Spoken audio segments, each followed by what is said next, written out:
Hi everybody and welcome to our weekly Forex Outlook with myself, Kathleen Brooks, Research Director here at Forex.com for the week beginning Sunday 5th of May 2013. Well, we got well and truly stuck into a new month last week, what with that deluge of economic data. Remember, the ECB cut interest rates to their lowest level ever.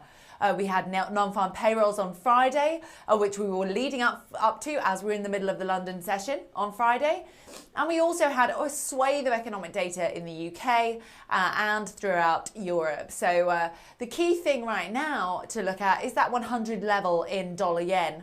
Let's take a look there. As you can see, this deluge of weak economic data really got the Fed actually concerned that they may need to do more QE. So QE3 is already limitless at 85 billion a month.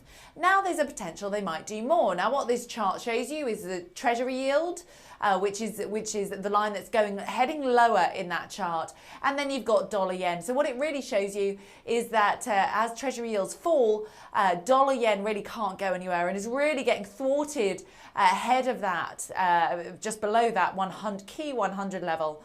But really the outlook for dollar yen will really depend on Treasury yields, and that partly depends on the better tone to economic data going forward, because that's all that's going to change the Fed's mind. Now, interestingly enough, as the Fed does potentially open the way for even more QE, can you believe it?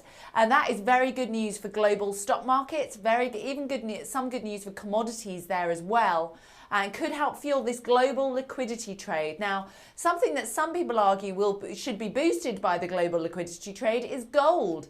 Let's take a look at gold there. Remember, just a few weeks ago, gold fell so sharply, had its last one-day drop,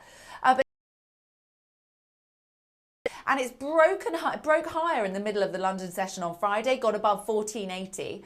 1496, that's a massive level. It's a 68.2% retracement of the Fibonacci retracement, basically. A massive level, key resistance level. But if we do get above there, then it does open the way for a return to 1500 and then potentially a return back to those kind of 1525 lows. Do you remember the low of the range from that had lasted for quite a while that we slid through so easily last month when we had that huge decline?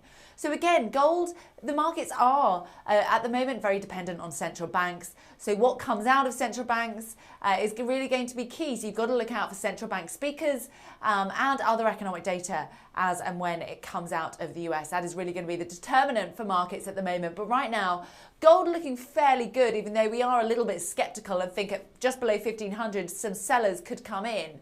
But dollar yen, it's going to be a struggle to get above 100 if we can't get that Treasury yield moving. So that's the focus as we start a new week. Good luck trading this week, and please do join us next week for more. Thank you.